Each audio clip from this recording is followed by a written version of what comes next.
Moving out, but we're not done with the rain just yet. The Imperial Beach Pier is closed today, and several other incidents that happened in early morning rain. A check-in on conditions is coming up. A meeting tonight to discuss potential layoffs at Poway Unified. Coming up, how many positions are at risk? He used a fake online profile to lure men to his home where he sexually assaulted them. Today, he was sentenced to prison. An open house for a hoarder home in Ocean View Hills. People going inside are offered masks and hand sanitizer. Serving for and with 5 branches of the military, we profile and salute Lady Hawk Freeman. CBS 8 News Live at 6 starts now. We begin tonight with the remnants of another late winter storm that brought downpours, wind, and chilly temperatures across the county. The storm knocked down trees, left areas flooded, and created some tricky driving conditions.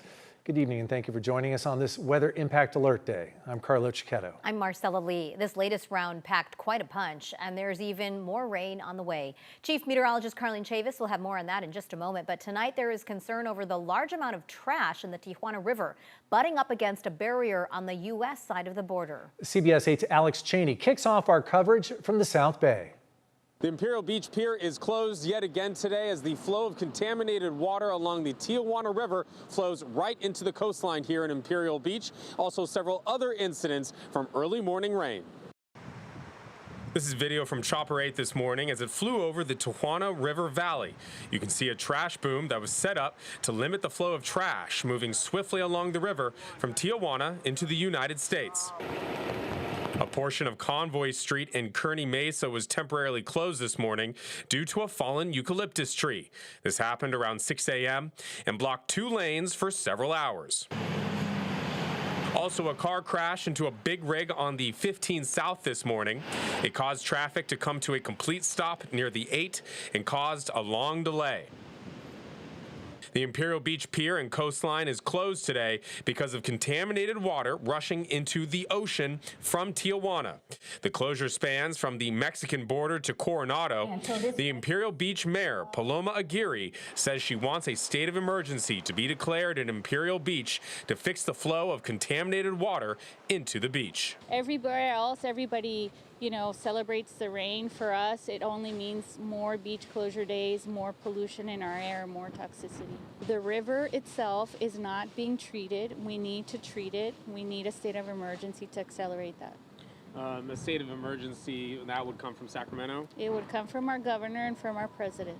Are you working on that? We will never stop asking for that because thousands of families are getting sick just by breathing this foul and toxic air. The chance of rain continues through the end of the week. Reporting in Imperial Beach, I'm Alex Cheney, CBS 8. Thanks, Alex. The rain is impacting businesses like the Golf Mart driving range in Carlsbad. The greens, which had already been saturated from recent storms, are now underwater. You can see that here. The Pro Shop tells us the grounds fill up with water at least once a year, and it will likely take days for the water to recede. Excessive runoff is also impacting the nearby storm channel. And the storm also forced the city of San Diego to briefly close Fiesta Island for safety reasons today. They said the wet weather can make a muddy mess that's not ideal for pedestrians and cars. The park's entrance was reopened by 2 o'clock this afternoon. And that storm left behind quite a mess, but there's even more rain heading our way. Chief Meteorologist Carlene Chavis joins us now with more on what we can expect. Carlene? Yeah, tonight things are going to be drying out a little bit more, but it's by tomorrow that we have that next influx. The area of low pressure is moving out, but there's another one that's right behind it. And so this was earlier today. I put the loop on about 12 hours to reflect all the way through back to this morning. That's when we had that key time frame about 3 a.m. all the way till 9 a.m. We had the heavier rainfall, and we see what's sticking now. You have snow in our local mountains, a few isolated showers that are west of the mountains, but we are gearing up for more of that wet weather. So we take a little bit more of a break with those chances being fairly low. Isolated activity for the rest of tonight, but then you see that influx as we go into the afternoon hours. So it's going to pick up late morning hours and then sticking around all the way through the early evening, and then it tapers off once we get past that point. So we are looking at those high chances returning. This looks to be more of light to moderate rainfall by tomorrow, and then by the weekend you see it just goes flat once we get to the afternoon hours for Saturday, and it keeps going all the way into the weekend. So we take a break break over this weekend, and then we will still be looking at a slight chance by next week. But we'll go ahead and set the clock in motion, time that rain for tomorrow out a little bit more in your complete forecast. Carlo. Thank you, Carlene. And remember, for the latest weather conditions and alerts on the go, you can download our free CBS 8 app from Google Play or the App Store.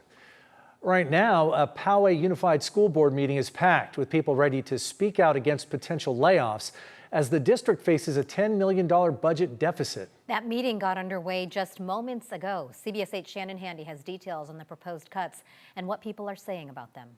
The district is proposing eliminating up to 100 positions. The head of the employees union says doing so doesn't just impact those staff members, but students across the board. My concern is that the impact that many of these positions will have on our students in our community. Courtney Martin has been with Poway Unified for 23 years. She's president of the Poway School Employees Association. It represents 3,000 members, dozens of whom could soon lose their jobs. According to the district, 71 classified positions and 29 certificated positions could be eliminated.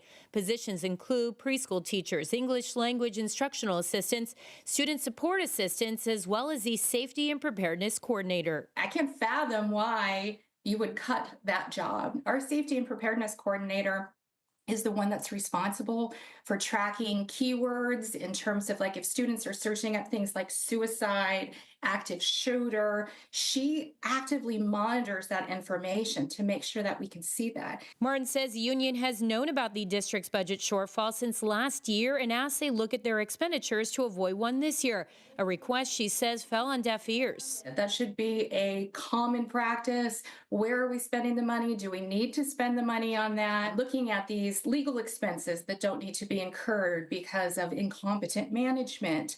Our management is paid, especially our upper management, very, very well, healthily here in Poway Unified, and they should be able to be competent enough to do their job. Regarding the potential layoffs, I spoke with a district spokesperson earlier today who told me in part these decisions were not made lightly, especially because they impact people we care about, adding these reductions in personnel are only one of these strategies aimed at identifying $10 million in reductions. Again, position elimination does not necessarily equate to layoffs, as some positions may be vacant or adjusted through restructuring. Layoff notices have to be sent out by March 15th, though Martin hopes most will be rescinded. We do hope that that is the case and that they do the hard work that they should have been doing all along. Shanna Handy, CBS 8. And our Jasmine Ramirez is at that Poway Unified School Board meeting right now and will tell us what happens at that meeting tonight on the 10 o'clock news on our sister station, the CW San Diego, and right here on CBS 8 News live at 11. The discussion about budget cuts comes as the Department of Education cut 1,300 workers. We have a more in-depth look at that and other national headlines on our free streaming channel, CBS 8 Plus. Download on your TV and watch for free. San Diego FC says it will be increasing security and ejecting fans caught making discriminatory goal kick chants during games. The move is in response to a chant made by a group of fans during the team's home opener earlier this month. The chant is considered homophobic and has a history in Mexican soccer. It's typically directed at an opposing team's goalkeeper and has stirred controversy over the years. The club says those who violate the policy will be ejected and may have additional consequences. The team's next home match is this Saturday against the Columbus Crew. A man who used a fake profile on a dating app to lure other men to his apartment and sexually assault them was sentenced in court today. Tobias Barti pled guilty last month to avoid a sentence of life in prison. CBS 8's Steve Price was in the courtroom for today's sentencing and has the details. Deputy District Attorney says it's important to get people like Tobias Barti off our streets. That's why he was pleased. The judge here at the Vista Courthouse today seemed to feel the same way, sentencing the violent sexual predator to 41 years in prison. You obviously knew that they were not consenting to this activity. Tobias Barti looked straight ahead and showed no emotion as Judge Brad Weinreb talked about the horrific acts he committed inside his apartment in Escondido. You lured them there and then engaged in forceful or violent related acts to engage in sexual acts against their will, including the use or the threatened use of a weapon. It happened here during the summer of 2023.